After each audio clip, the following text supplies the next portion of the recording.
The wind had been restless that night. I remember how it scraped along the siding, slow and searching, like a hand feeling its way through the dark. I was still half asleep when Mara's fingers gripped my arm, small, cold, trembling. She didn't say my name. She just whispered, barely shaping the words.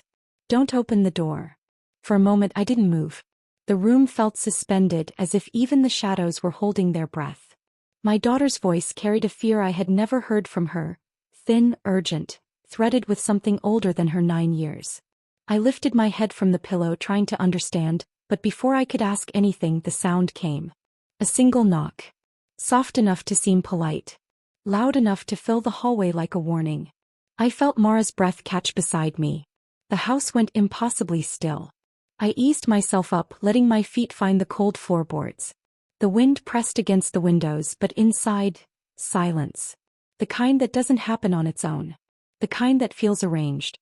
Mara slid off the bed and followed me without a word. Her small hand clung to the edge of my shirt as we stepped into the hallway. The air there felt different, heavier, as though someone had breathed into it moments before we arrived. Another knock didn't come. It was just the one. Like the stranger wanted to give us time to think about it. I stopped a few steps from the door. The wood looked the same as it always did, scratched from old grocery bags, worn at the bottom where the draft slipped through, but tonight it looked like something that could open on its own. "Mara," I whispered, "did you hear someone come up the steps?" She shook her head once. Her eyes stayed fixed on the door's brass handle. I listened. At first it was only my heartbeat, steady, stubborn, loud. Then woven under it the faint hum of the wind. But nothing else. I almost convinced myself the knock had been part of a dream when a voice slipped through the wood. "Elise." My full name. Spoken softly. As if the man on the other side knew me the way a person knows a memory. I didn't breathe. Mara's hand tightened around my shirt. He said it again, quieter this time. Not insistently. Not threatening. Almost patient. "Elise." I took one slow step backward. Someone knowing your name in the middle of the night. That was one thing. But the way he said it felt practiced. Rehearsed. Like he'd been waiting for this moment for a long, long time. My first instinct was to reach for the door. Not to open it, just to hold it the way a mother grips her child's wrist in a crowd. But Mara's voice stopped me. "Don't." There was no pleading in it now. Just certainty. "We don't know who it is," I whispered back, keeping my voice so low even the dark could barely hear it. Mara shook her head again. "It's him." The way she said it made something cold move through me. I leaned my ear closer to the door, not touching it, just close enough to feel the chill coming through. No footsteps. No shifting weight. No breath. If the man was still out there, he was standing perfectly still. The wind pressed against the siding again. It almost sounded like it was trying to speak too. I swallowed, forcing myself to stay steady. "What do you want?" I asked. There was a pause, a long one, and then the voice answered. "Only a moment of your time." His tone was calm. Measured. Like someone delivering news that had been waiting years to be spoken. I felt a prickle along the back of my neck. "How do you know my name?" No answer. The quiet stretched thin. "Mara," I whispered, "go back to my room. If he tries anything." "He won't," she said softly. She didn't sound hopeful. She sounded certain in a way no child should be. "Mara, please." Her eyes stayed on the door. He wasn't supposed to come yet. Those words sank into me like cold water. I bent down to her level. "What do you mean?" She looked at me finally, her face pale, her breath shaky. "I heard him before he knocked." I didn't know what to do with that. Not then. Not with the dark pressing close. A shadow shifted under the gap in the door, just the faintest movement, like a shoe adjusting its weight. Not threatening. Not hesitant. Just present. "Elise." My name again. This time almost a whisper. Something inside me cracked. Not from panic, but from the quiet realization that the stranger wasn't guessing. He wasn't hoping. He knew exactly who stood on the other side. I moved closer, letting my hand hover over the deadbolt, not touching it. The cold from the metal reached my skin. "What do you want?" I asked again, but my voice wasn't steady now. This time the answer came. Soft. Certain. "To speak with you. It's important." Important. The kind of word no one should use after midnight. The house felt smaller around us. Walls pulling in, air thinning, the past pressing up through the floorboards like something waking beneath our feet. I backed away one step. Then another. More followed. The stranger didn't knock again. Didn't call my name. Didn't move. He just stood there, the way a long-forgotten thought waits quietly at the edge of consciousness, patient enough to outlast sleep and silence. After what felt like an hour, though it couldn't have been, the voice returned. I'll come again. It wasn't a threat. It wasn't a promise. It was simply true. The way a sunrise is true whether you want it or not. His footsteps finally broke the stillness. Slow, deliberate, fading down the porch steps. The night swallowed him without a protest. I didn't open the door. Couldn't. Not with the air still holding his name like a fingerprint. Mara leaned her head against my side. He'll come back, she whispered. You know he will. I didn't answer. Because deep down, deeper than fear, deeper than logic, I did know. And that terrified me more than the knock itself. The morning light hadn't settled yet. It hung thin and colorless across the living room, as if the sun itself wasn't sure whether it should touch this house anymore. I hadn't slept after the knock. Neither had Mara. She sat curled at the end of the couch, knees pulled tight to her chest, staring at the front door as though it were a window into something only she could see. I made tea just to keep my hands busy. The kettle rattled softly, trying its best to pretend it wasn't nervous. When I brought Mara her mug, she didn't reach for it. She didn't even blink. He said your name, she murmured, barely audible. I nodded. There wasn't much else to do. Outside, the fog clung to the yard, thick and low, muffling every sound. Even the birds seemed to be waiting for whatever came next. I moved closer to the door. Not to open it, just to feel the distance between us and last night. The wood looked ordinary now, innocent in the daylight. But the memory of his voice still lingered in the grain like a trapped breath. I didn't want to look, but I leaned toward the peephole anyway, pressing one eye against its cold circle. Nothing. Just the pale morning and the stillness that never used to feel like a warning. I stepped back and let out a breath I hadn't meant to hold. Mara finally looked at me. Her eyes were too old for her face, too knowing. Will he come back? She asked. I didn't lie to her. I don't know. She shifted slightly, her gaze dropping to her hands. But he knows you. Something in her tone made my stomach tighten. How do you know that? I asked gently. She shrugged one shoulder. A small, helpless motion. He said your whole name. Like he practiced it.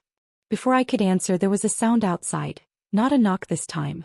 Just the crunch of gravel under slow footsteps. My breath froze. I turned toward the peephole again. A figure stood there. So, wrapped in a dark coat that looked heavy enough to hold its own shadows.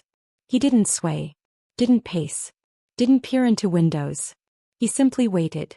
Mara, I whispered, come here. She stood beside me, silent as a held breath. Through the peephole, I saw the man tilt his head slightly as if listening to our movements inside. Then he spoke. Elise. Just like the night before. Come, assured.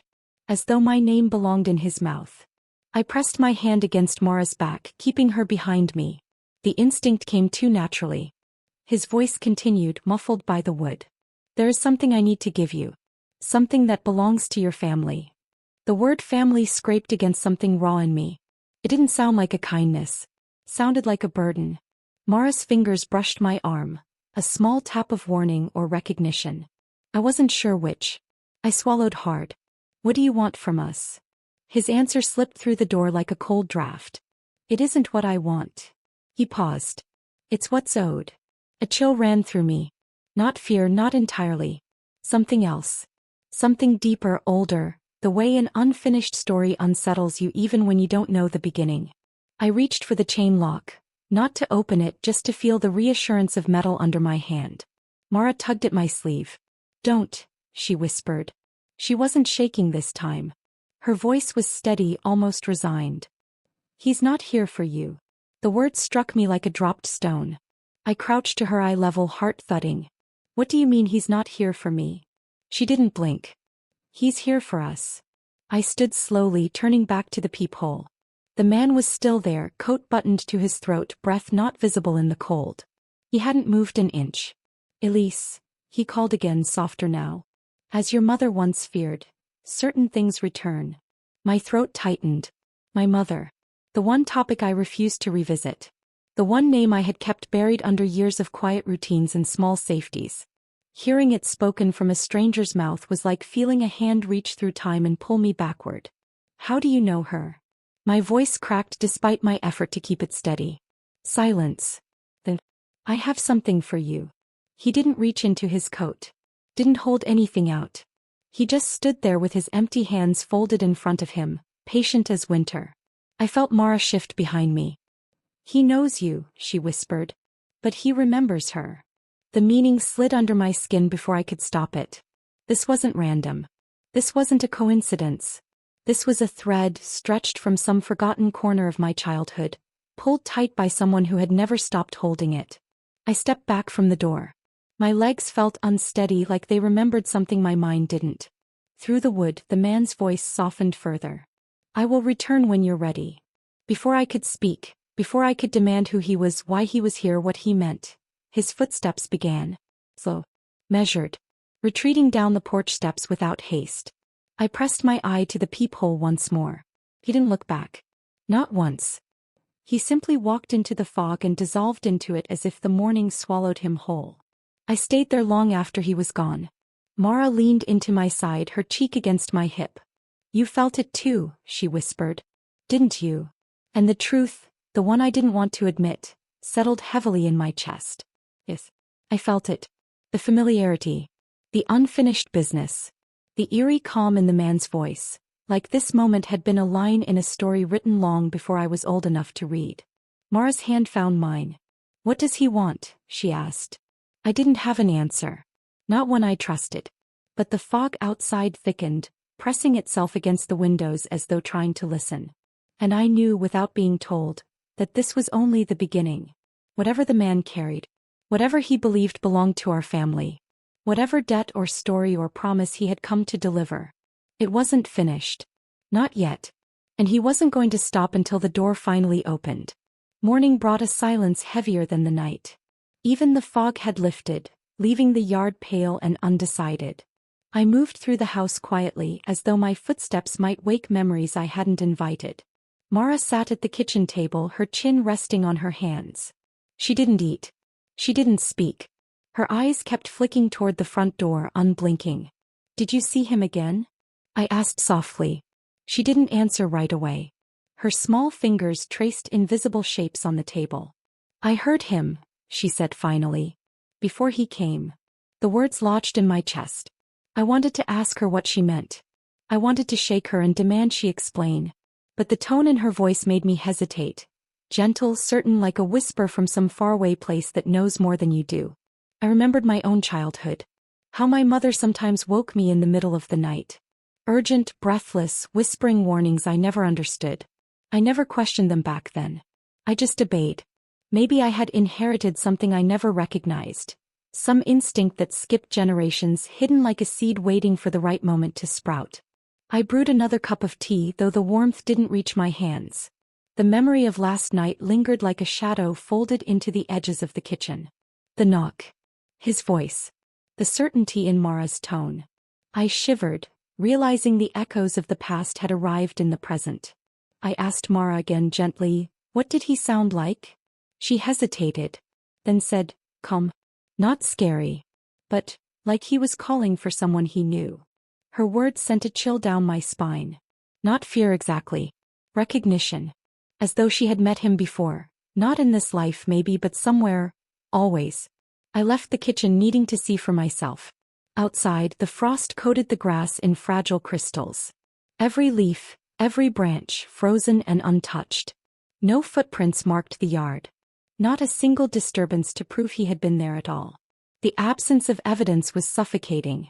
I walked slowly, circling the porch, eyes scanning for anything unusual. The chill nipped at my fingers, pricked at the skin under my scarf. Nothing. And yet Mara had insisted she saw him clearly, felt him, heard him. Her certainty nagged at the edges of my mind, pushing questions I wasn't ready to ask.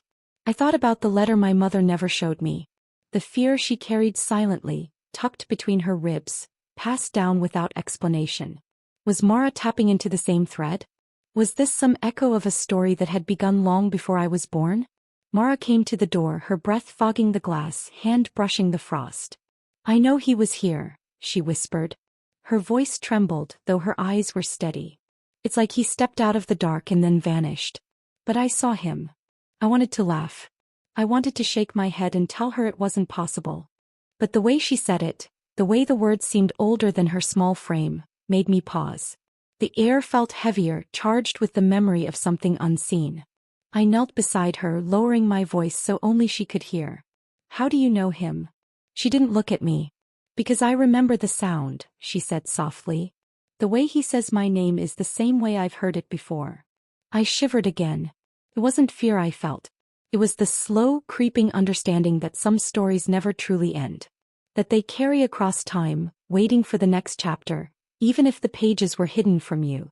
I moved back inside, leaving Mara staring at the door. I poured a second cup of tea, hands shaking slightly. The house was quiet, too quiet, as if the walls themselves were listening. I sat down across from Mara and tried to ground myself in ordinary things. The kettle whistled faintly in the kitchen, a mundane sound in a house that had already begun to feel strange. I watched the steam curl from the spout. Even that, small and harmless, seemed borrowed from another world. I tried to ask myself what had changed. Was it the man? Or was it Mara? Or the long-forgotten instincts buried in my own blood? I thought again about the footprints, or rather, the lack of them. The frost was pristine. It was as if the world itself refused to acknowledge that anyone had stood there. Yet Mara's certainty could not be dismissed. Her vision, her hearing, her memory, all clearer than mine. I took her hand, feeling the weight of her small fingers in mine. "It's okay," I whispered, though I wasn't sure for whom. Her eyes didn't leave the door. "They're not leaving, are they?" she asked quietly. I shook my head. No one could ever answer that question with certainty. Not when the echoes of the past had stretched this far into the present. I made a decision then without realizing it. I would try to see, to understand, to notice the things Mara noticed. If there was a thread connecting us to the stranger, connecting us to a story older than either of us, I had to find it. And Mara, she already had. The morning stretched. The light changed, but the house remained heavy with questions. Outside, the frost would eventually melt, revealing nothing. Inside, the memory of a presence just beyond the door lingered, pressing against the walls and the furniture and the quiet rhythm of our lives. And I knew, without knowing how I knew, that it was only a matter of time before it returned. The man, the message, the thread of family that refused to be forgotten. Mara pressed her forehead against the glass again. "He's still here," she said softly. I didn't argue. I didn't need to. The frost would vanish. The footprints would remain unseen. But the presence, the voice, would not. It had followed us into the day, into the memory, into the very air we breathed. I sipped my tea, letting it burn the inside of my mouth. The warmth helped only slightly.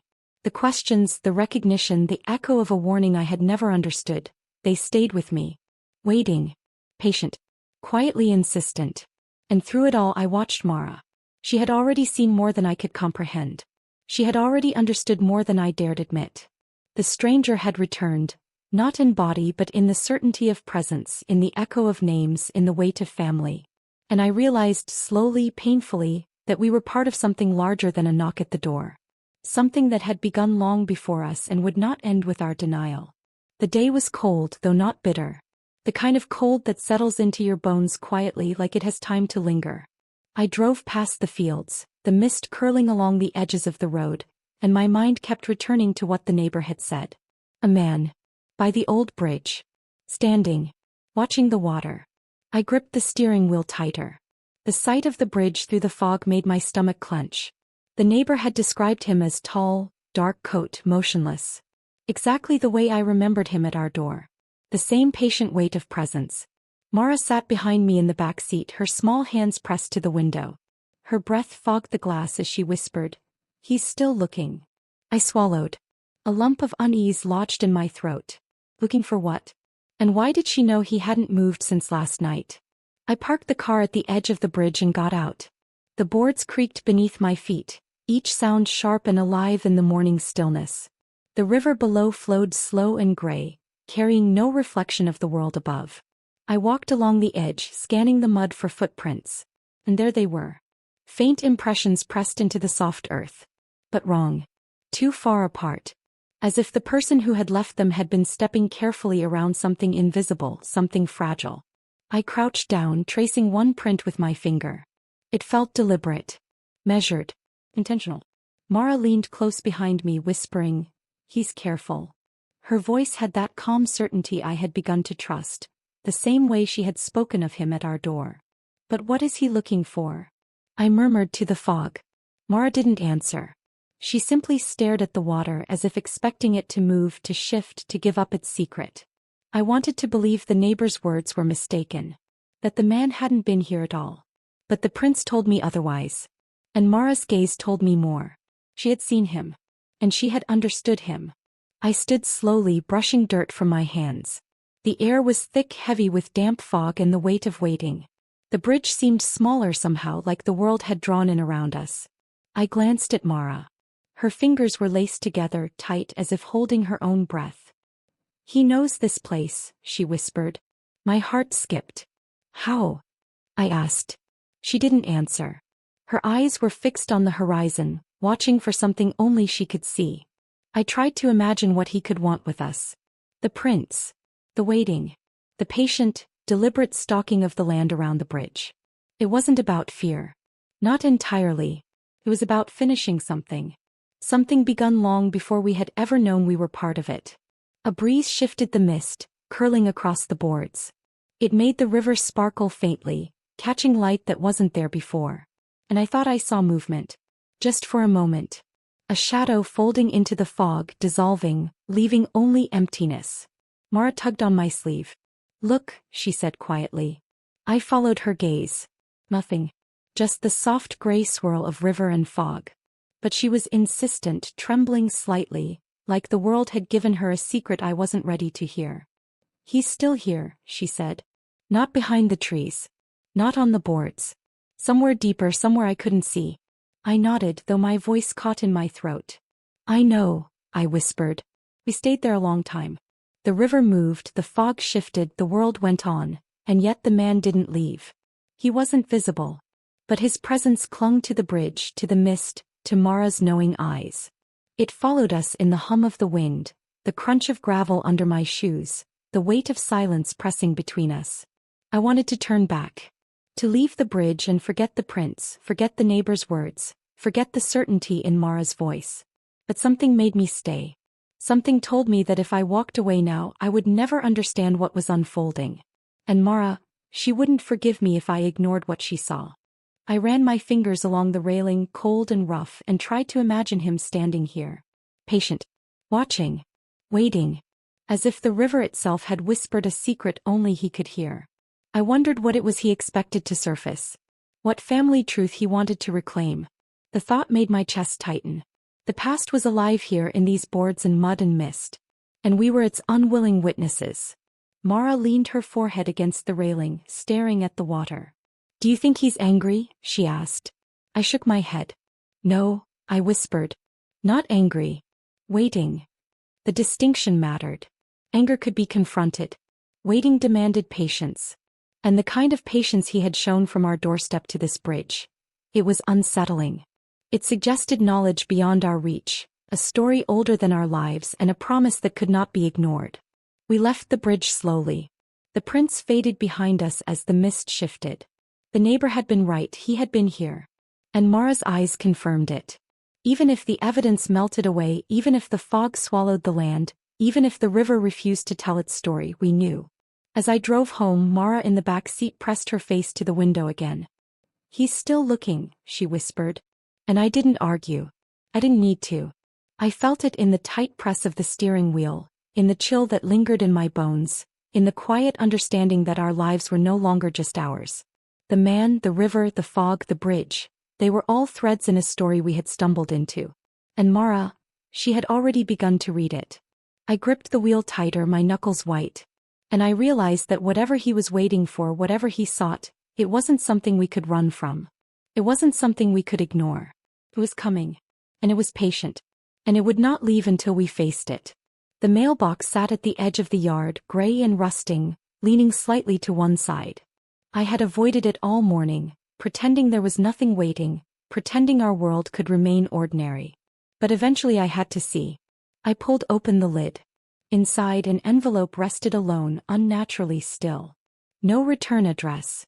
No stamp that meant anything. Just my name, Mara's, and an old address I hadn't thought of in 20 years. I held it in my hand, the paper heavier than it looked. The weight of something unspoken pressed into my palm. Mara lingered behind me, small shadow in the morning light. She refused to touch it. "It smells like the night," she said softly, her voice both warning and accusation. I frowned, unsure what she meant. I tore the envelope open anyway. A single sheet of paper fell out. The words were simple, precise, almost clinical. Our names and that address. Nothing else. I read them twice slowly. Nothing about a sender. Nothing about why it had arrived. Just a reminder that the past had its ways of reaching through the present. Mara stayed behind me, still watching. She didn't speak. Her silence carried more weight than the letter in my hand. I felt a tight knot in my stomach. Something familiar and cold stirred in my chest. The same sensation I remembered from the night he called my name. I tried to burn it. I carried the paper to the sink, lit a match and held it over the flame. The edges curled quickly, smoke twisting and climbing like fingers.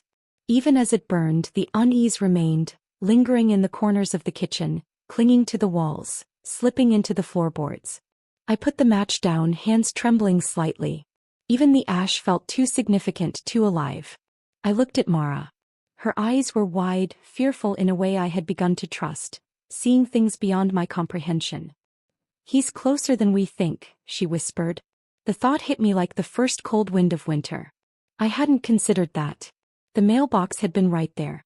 The front yard, the frost, the distance between us and the road. It hadn't stopped him. He could move quietly. He could leave messages. He could watch us, wait for the exact moment he wanted. Even the lock on the front door didn't feel safe anymore. Later that evening, I noticed scratches along the edge, faint marks almost invisible in the dim light. Someone had tried it. Gently, methodically, as though testing the barrier without announcing their presence. The realization gnawed at me. He was closer than I had allowed myself to imagine. Mara stayed close as I checked the house again, walking from room to room. Every shadow seemed longer. Every floorboard sounded louder. The hum of electricity from the fridge, the ticking of the clock, they all seemed amplified in the quiet tension of the house. I sat at the kitchen table again, tracing the rim of a cup with my finger. The smoke from the burned letter had lingered too long, stubborn in the air, clinging to my hair, my clothes. The smell of night and paper and ash was thick, reminding me that what we'd destroyed was not truly gone. Mara reached across the table, brushing her fingertips against mine. "He won't hurt us," she said softly, almost reassuring herself. I wanted to believe her. I needed to. But the scratches on the lock and the letter that arrived without a sender made it impossible to feel safe. I thought about the address on the paper. The house I hadn't visited in decades. The one I had buried in memory, thinking that leaving it behind meant leaving everything there. Apparently not. The past had found a way to follow me, stretching its fingers into the present, holding us both in its quiet grip. I wanted to call someone. Tell a neighbor, a friend, the police. But even as I considered it, I realized, what would I say? A stranger knows my name.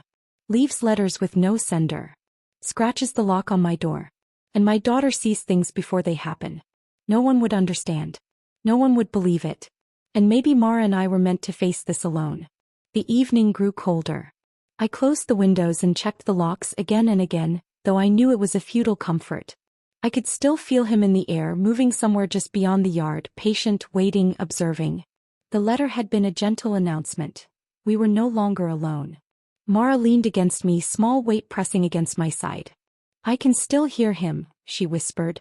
I nodded silently. "Yes," I said. "Me too." We stayed like that for a long time. The house quiet but alive, each sound and shadow charged with potential. The warmth from the stove spread slowly, but the unease remained, pressing into our ribs, a soft reminder that the world we thought we knew had shifted. I realized then that the letter wasn't just paper. It was a message. A tether between the past and the present. I didn't know what he wanted. I didn't know why he had returned after all these years. But the scratches, the envelope, Mara's certainty, They all whispered the same thing. The man was patient. And patient always wins. I cleaned the ashes from the sink, trying to convince myself that burning the paper meant something. But smoke drifts. And memory lingers. Mara curled against me again, whispering, "He's still coming." I didn't answer. I didn't need to. The silence said everything. The house listened. And so did we. The road to my aunt's house was narrow and lined with trees that hadn't bothered to lose their leaves. Their shadows reached across the pavement like fingers, brushing the car as I drove. Mara sat beside me, knees pressed to her chest, quiet. I kept stealing glances at her, wondering if she could sense the unease I carried like a coat I hadn't yet removed. The house looked smaller than I remembered. Paint peeling, shutters askew, the garden overgrown with weeds and memories alike. Inside, the air smelled faintly of lavender and dust, a combination that always reminded me of childhood afternoons and afternoons I wished I could forget. My aunt answered the door without hesitation, as though she had been expecting me. Her face was pale, tighter than I remembered, and her eyes carried a weight I hadn't noticed before. She didn't speak at first. She only looked at Mara, then at me, then back to Mara, as if trying to read the unspoken story we brought with us. I took a deep breath. I need to ask you about something, I began.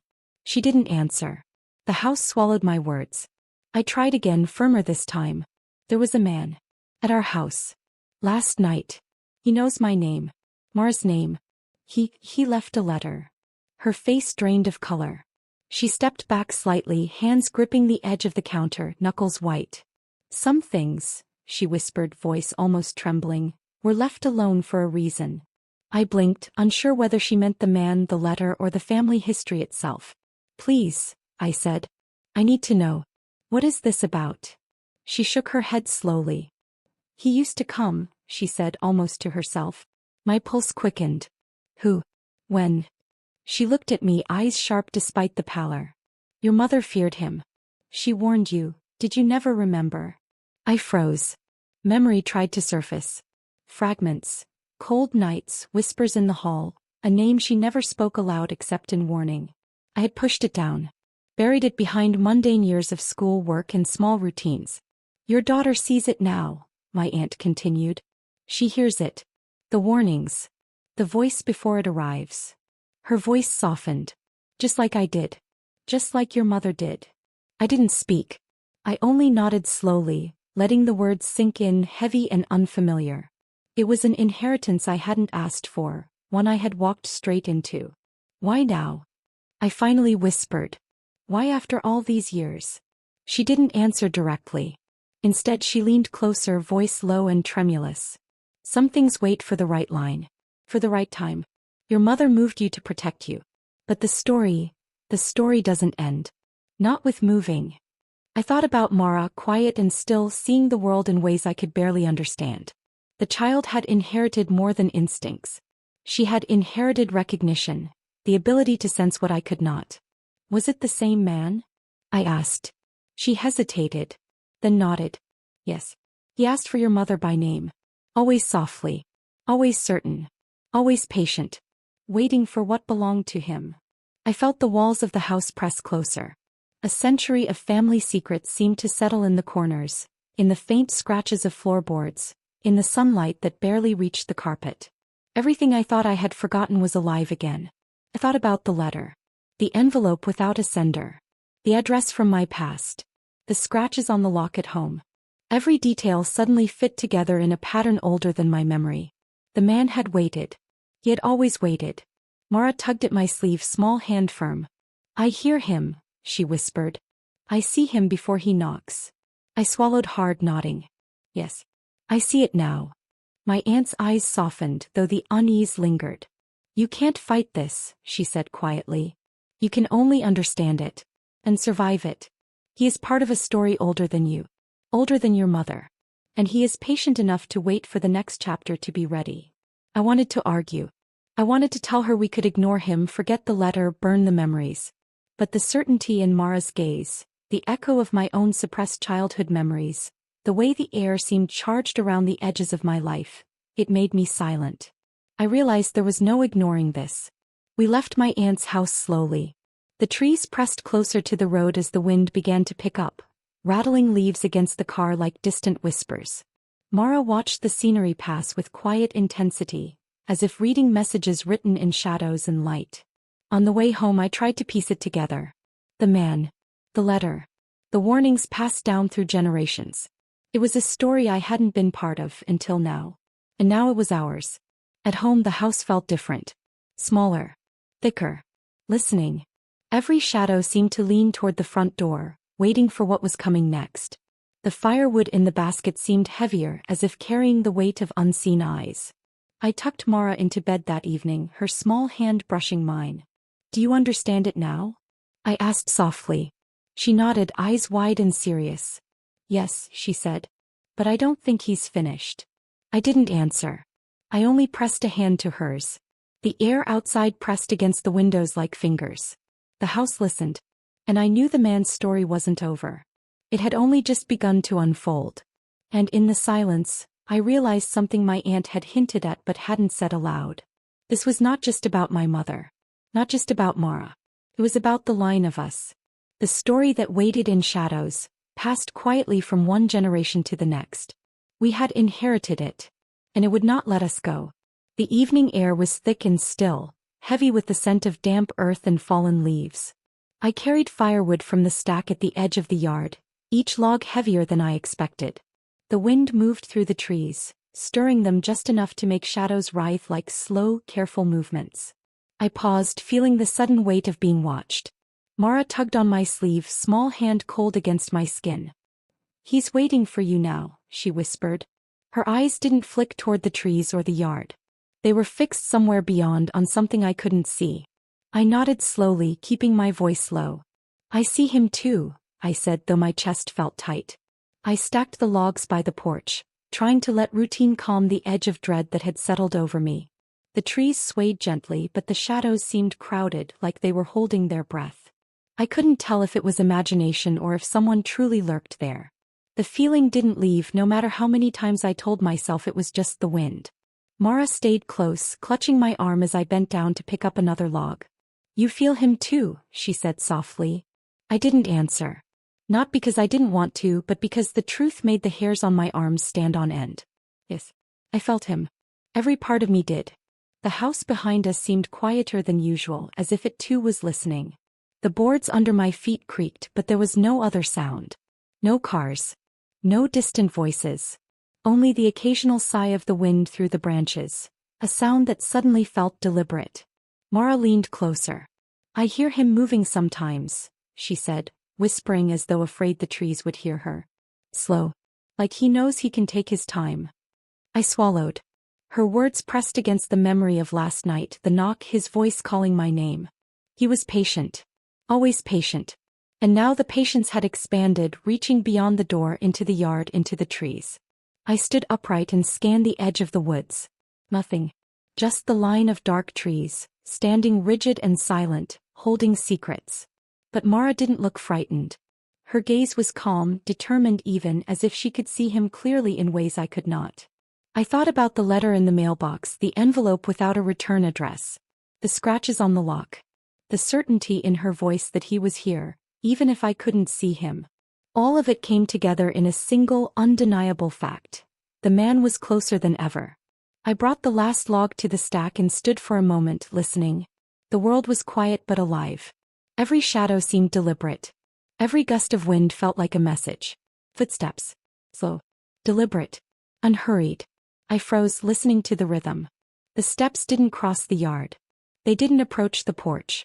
They were somewhere in the dark beyond the edge of the trees, measured and patient, as if he knew I would eventually notice. Mara tugged my sleeve again. "He knows you'll open the door eventually," she whispered. Her certainty sent a shiver down my spine. I wanted to deny it. I wanted to laugh and shake my head. But deep down I knew she was right. The knock had a rhythm. The voice had a memory. The presence had patience. And patience could wait longer than I could endure. I carried the last log inside, feeling the weight of every sound from outside pressing against the walls. Mara followed silently, moving closer to the warmth of the stove. The firelight flickered across her small face, and I realized the shadows outside had nothing on the shadows in our own history. The house listened. And the house remembered. I stood in the doorway for a moment, glancing toward the edge of the trees. Nothing moved. Nothing appeared. And yet the feeling remained heavy and certain. Mara climbed onto a chair, looking out the window at the darkening yard. "He's still waiting," she said almost to herself. I nodded silently, feeling the weight of generations pressing on me. The warnings, the letters, the footsteps, they all converged in this moment. Night settled fully, pressing the house into quiet, except for the occasional creak of the floor or the murmur of the wind. I realized then that we were part of something larger than the front door. Something older than the house itself. A presence that didn't need to enter. It simply waited. Mara's small hand found mine. I held it tightly. The warmth pressed against the chill creeping up my arms. "We'll be okay," I whispered. She didn't respond. He didn't need to. She already understood the truth. Patience in the hands of some things was far more dangerous than force. The footsteps stopped. The shadows stopped. The night held its breath. And for the first time I realized that waiting wasn't passive. It was active. And the man outside, patient, deliberate, unseen, was not gone. We didn't sleep that night. We listened. We waited. The house held its own rhythm, the floorboards creaking like they remembered, like they had always known this story would return. And as I watched Mara's eyes wide in the flicker of the fire, I understood something I hadn't dared admit before. The stranger didn't need to knock to enter. He only needed us to notice. And notice we did. The attic smelled of old paper and dust. Sunlight fell through the small, grimy window in stripes, catching motes in its beam. I opened the box slowly, careful not to disturb the fragile contents. Mara crouched beside me, knees tucked under her chin, eyes wide. She didn't touch anything. She never did when the past smelled too heavy. Inside the box were my mother's belongings. A scarf, faded and soft. A bundle of letters tied with string, edges yellowed. And a journal. Leather-bound, creased, the pages whispering with the weight of a life lived in quiet caution. I ran my fingers across the cover, hesitating. The air felt thicker in the room as if holding its breath. Mara leaned closer. "I think he's in these pages," she whispered. Her certainty made my stomach tighten. I nodded. "Yes," I murmured. "Maybe he is." I opened the journal, flipping slowly through the pages. My mother's handwriting was careful, looping, precise, yet heavy with something she never said aloud. Passage caught my eye. "A man came to the house at night. Always soft, always polite. He asked for names for what belonged to him. I moved us to protect my line, but I fear he waits. Always." I paused, letting the words sink in. The past had been written here in black ink in quiet fear, waiting for me to understand it. Mara leaned in, voice soft but certain. "See," she said. "He doesn't knock to enter. He knocks so you'll listen." I shivered, recalling last night, the knock, his voice calling my name. The patience. The deliberate stillness. The way Mara had seen him before he appeared, as though the world had bent just for her to notice. I read another entry. It spoke of promises my mother had received but never explained. Objects taken. Names called. Secrets protected through time. I felt a chill in my chest.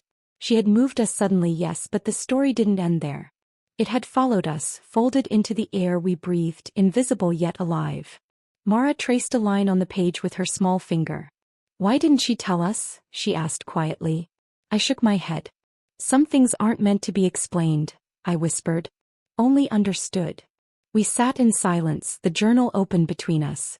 The house creaked and groaned as if recognizing our intrusion, the old boards remembering footsteps long past. Outside, the wind pressed against the walls like a question. Inside, we listened, each of us caught in a story older than we were. Mara read another line aloud, though I tried to stop her. She says, "He waits for what belongs to him." Her small voice carried more than meaning. It carried recognition. Not fear exactly. Not curiosity. Recognition.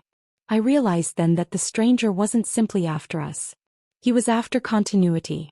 The past reaching across generations, demanding its answer. And Mara, small, observant, inheritor of instincts I had never understood, could see it, feel it before it arrived. I closed the journal slowly, holding it to my chest. The leather was worn, pliable, smelling faintly of my mother and the attic and time itself. The words, though decades old, pressed against me with urgency. They were meant to prepare us. To warn us. To guide us. Mara leaned against me, eyes closed for a moment, absorbing the weight of what we had uncovered. "He's waiting for something we don't even know we have," she whispered. I nodded, swallowing the lump in my throat. Yes. That's exactly it. The shadows in the attic shifted as the sun moved. The quiet was absolute yet alive. It was as though the house itself held its breath, waiting for us to understand. Waiting for us to feel the presence that had never truly left. I thought of the letter, the knock, the footsteps behind the trees. Every detail connected now. Every warning, every instinct, every small act of awareness Mara had shown. They were all part of the same thread, weaving through the generations, leading us toward understanding. I ran my fingers along the journal cover again, feeling the grooves in the leather. The past wasn't distant. It wasn't gone. It had been waiting for us, patient, deliberate, insistent. Mara's small hand found mine, pressing lightly. "We'll see him," she said softly. "Before he comes." I nodded, not trusting my voice. "Yes," I whispered. "We'll see him." We left the attic slowly, the box closed carefully, the journal tucked beneath my arm. The air in the house seemed charged with possibility, the quiet hum of anticipation pressing against every wall. Outside, the evening light waned, stretching shadows across the yard and the tree line. I knew we couldn't run. We couldn't hide. Not from the story that had begun long before our lives. Not from the man who knocked so we would listen. Not from the warnings that Mara understood before they arrived. That night as we lay in our beds, the house breathed with us. The air carried the memory of footsteps, the certainty of presence, the weight of history that refused to be forgotten. And in the quiet I understood fully. We were part of the story now. We were its inheritors. And the stranger, patient, soft-spoken, relentless, was already here, shaping the next chapter in ways we had only begun to see. I sat on the edge of Mara's bed, the night pressing against the window panes like a living thing. The house was quiet, but the quiet was heavy, thick, expectant, holding its breath. Mara hugged her knees to her chest, small shoulders tense. I had waited long enough. I needed to know. "Mara," I began softly. Her eyes met mine, wide and certain. "What happens before he comes?" He didn't hesitate. She sat up a little, small hands pressed together, voice barely a whisper. "I hear a hum," she said. "Like someone calling my name far away." And then, flashes. Thief. A hand. The door. "Just before he knocks." I swallowed. The air in the room thickened around her words. It wasn't fear. Not exactly. It was recognition. She knew him before I ever did. "He's not trying to hurt us," she said, matter of fact. My chest tightened. "What is he trying to do then?" I asked softly. Mara tilted her head. "Finish something," she said. "Something that started before I was born. Before you were born too." I felt a chill run down my spine. He was 9 years old. And yet, somehow she understood something I had never seen. A pattern, a rhythm, a purpose. I reached out and took her hand. "Do you see him clearly?" I asked. "Yes," she whispered. "Sometimes I see him standing. Waiting. Like he knows I'm watching. Like he's patient enough to wait for everything to be ready." I closed my eyes briefly, letting her words sink in. The knock at the door. The letter with no sender. The footprints by the bridge. The scratches on the lock.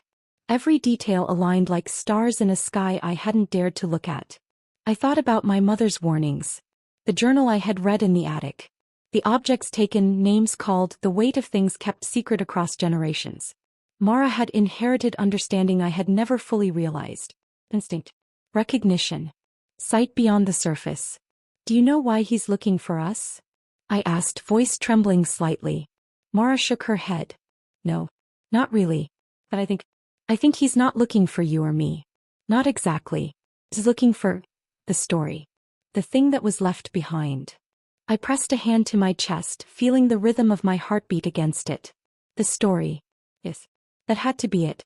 The story carried through generations, a line of waiting and calling, of objects and secrets and promises not yet fulfilled.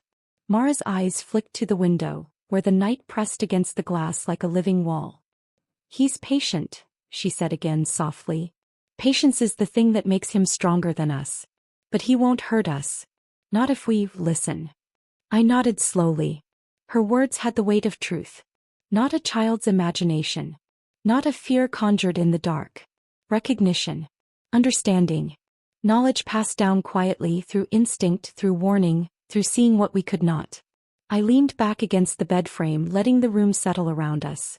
The hum Mara spoke of seemed faintly in the air, almost imperceptible, like the memory of a song I had long forgotten.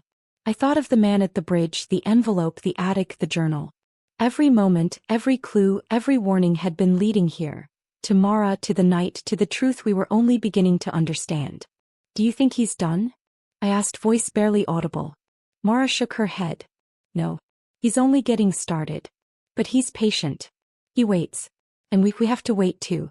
And watch." I swallowed hard. "Yes," I whispered. "Yes, we do." We sat like that for a long time. The shadows in the corners of the room deepened, pressed close.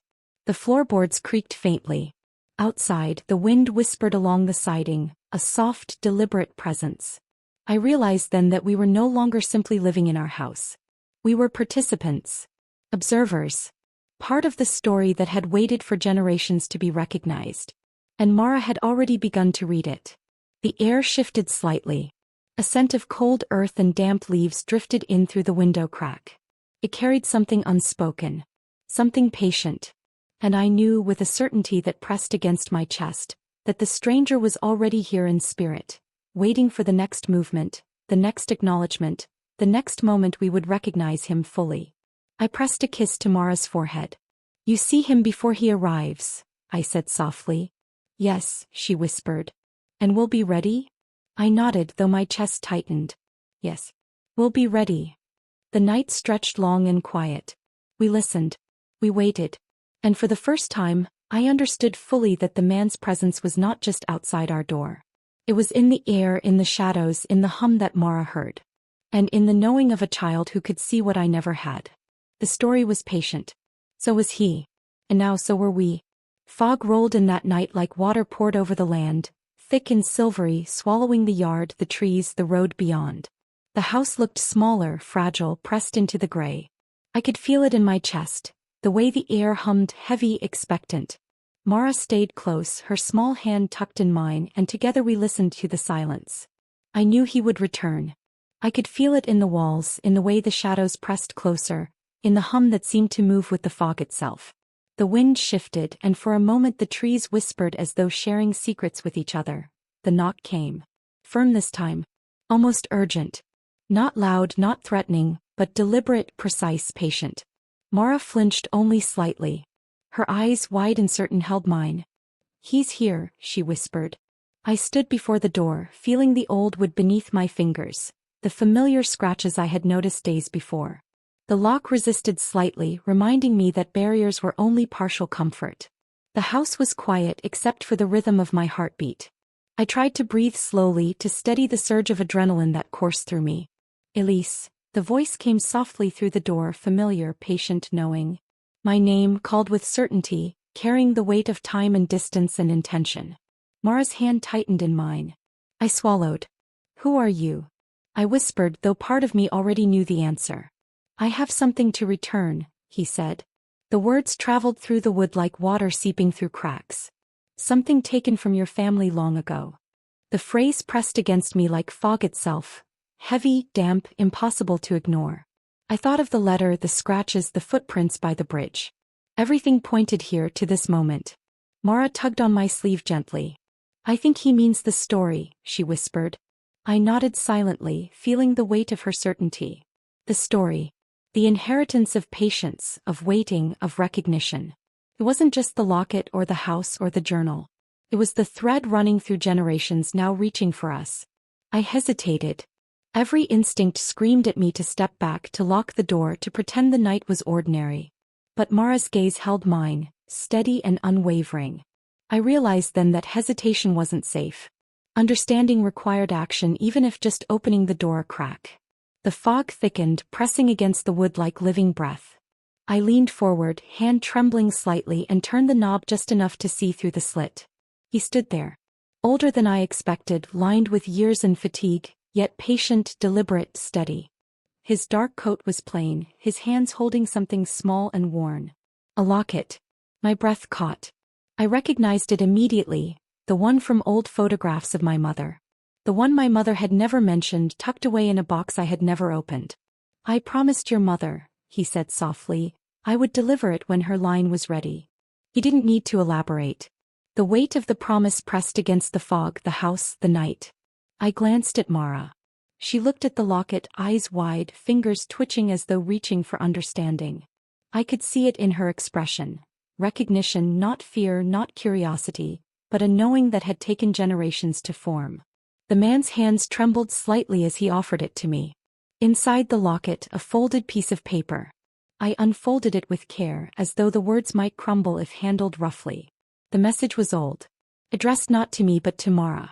Written decades earlier, yet alive in meaning, connecting past to present, promise to recognition. Mara read it aloud before I could stop her. It's for me," she whispered.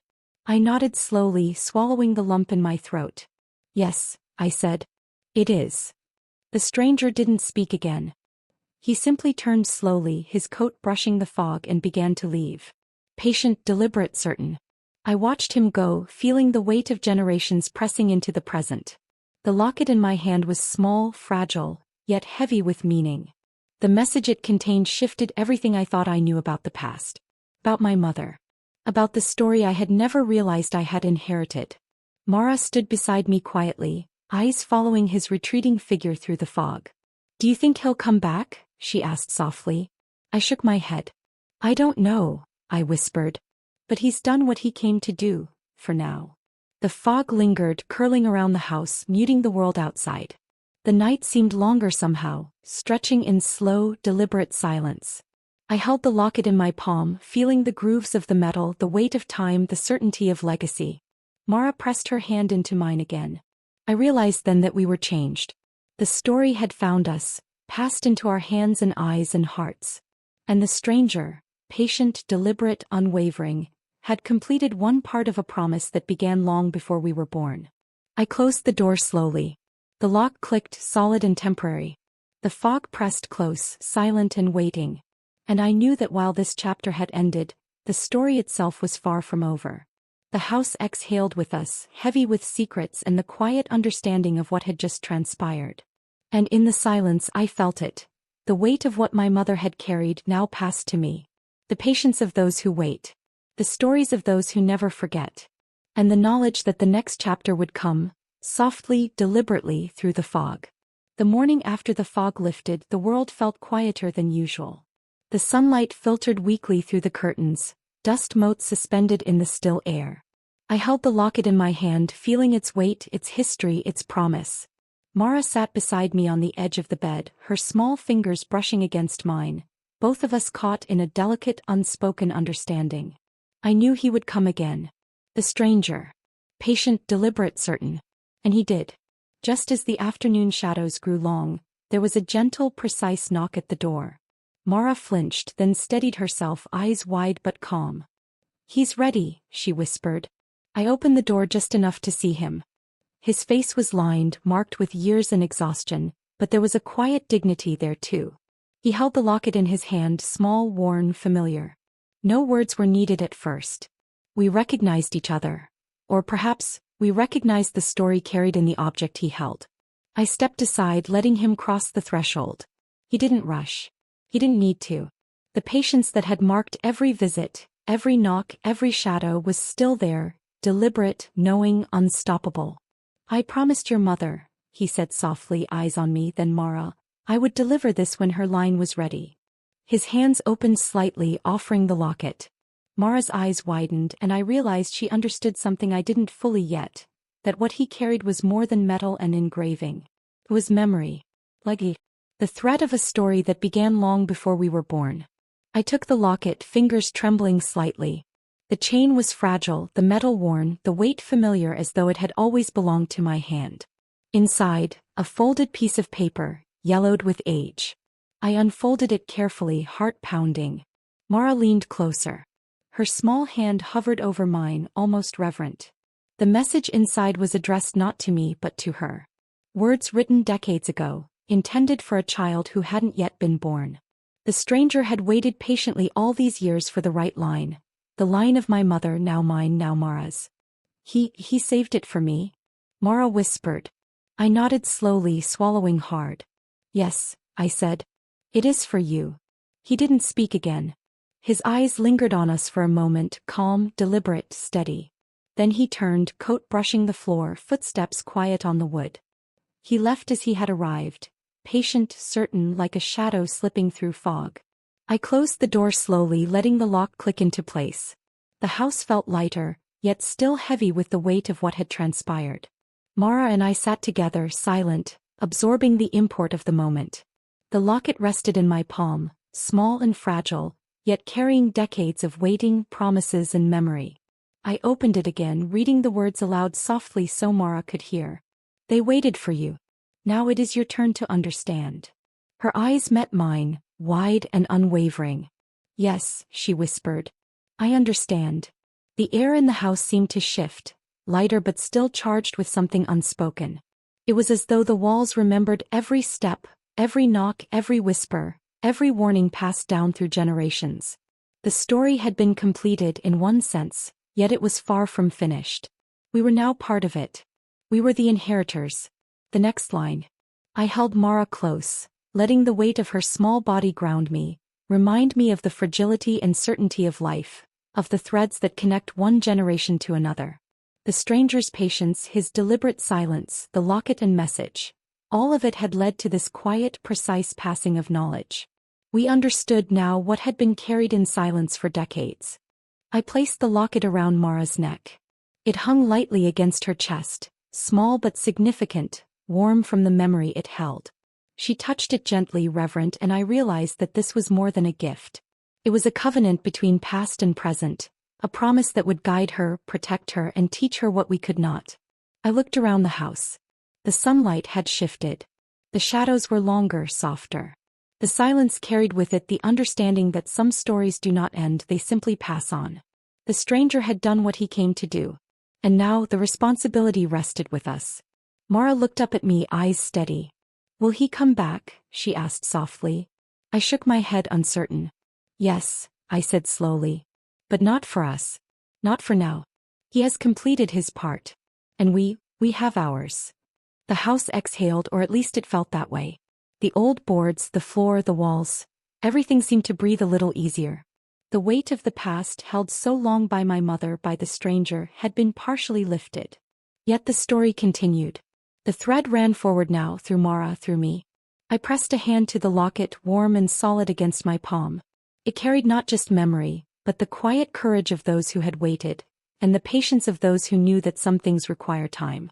Mara leaned against me. We sat like that for a long while, letting the quiet fill the spaces the stranger had left behind. I knew the next chapter would come, one day, one knock, one whisper at a time. But for now we had been entrusted with understanding, with memory, with the weight of the past and the responsibility of the future. And in the silence of the house, the gentle rhythm of our breaths and the quiet certainty in Mara's eyes, I understood fully. The story would continue. It would pass through us. And we would be ready.